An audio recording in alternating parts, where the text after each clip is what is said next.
Alexander of Macedon by Harold Lamb.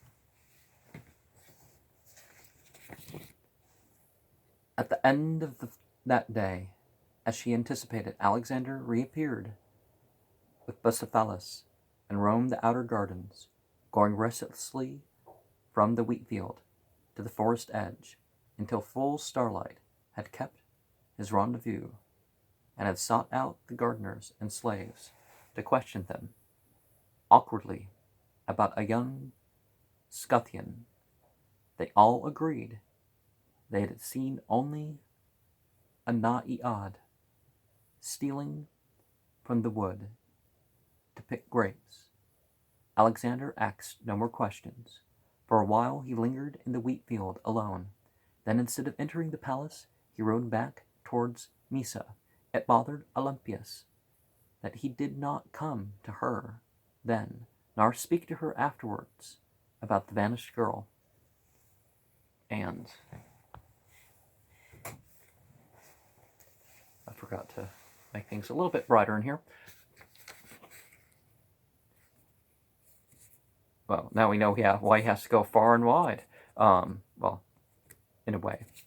Maybe a deep-seated sort of thing.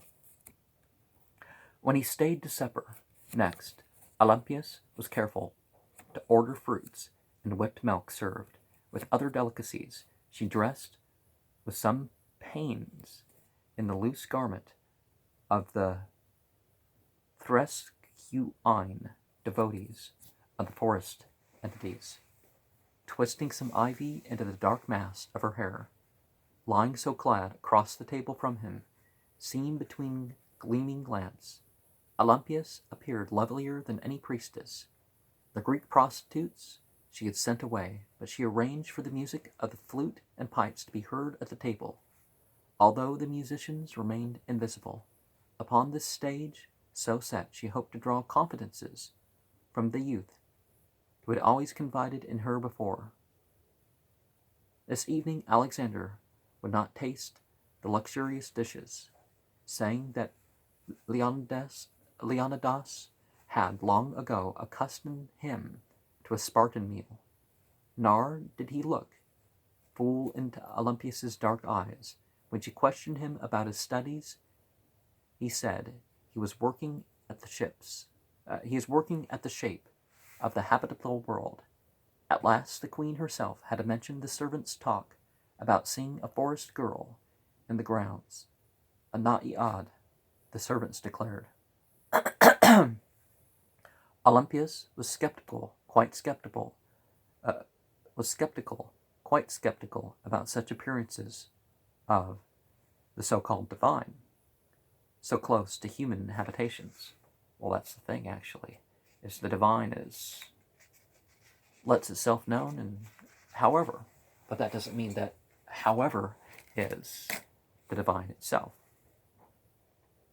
It appeared that Alexander also was skeptical. Naiads don't usually have names, he said curtly. This startled his mother, who refrained with difficulty from demanding what the girl's name had been. She wondered how the boy, who spoke no Scythian, had learned it. If he knew the slave's name, he had a tangible clue to her identity. Briefly, Olympias pondered the possibility that she might have a child by him.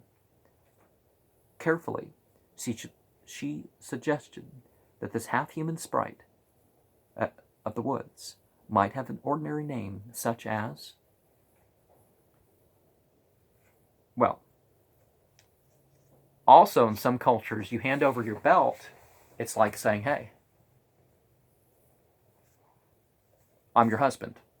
I mean, literally, that was like literally the wampum belt, and I don't know of any other examples that I can bring up at the moment, but you had to give over a good belt to get yourself a wife, and it's like, I'll give up my best belt. Don't worry, it has to be the right woman, not just some random attractive woman delicately picking things out. Although that's not too bad, right?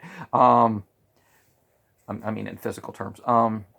But I want more. But she called herself, Alexander broke in impatiently, the daughter of the sun.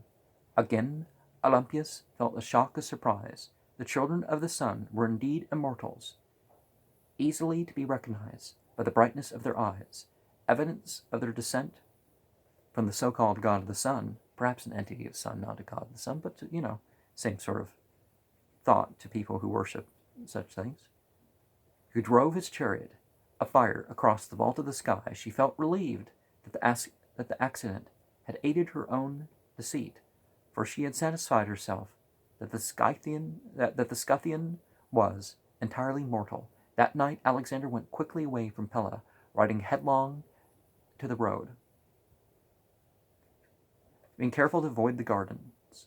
What hurt he felt at the disappearance of the strange girl he had known for the beginning of a night he concealed. He withdrew into one of his moody silences, working through much of the night as a plan of star constellations, because he found it hard to sleep. It's difficult returning to some places and remembering things.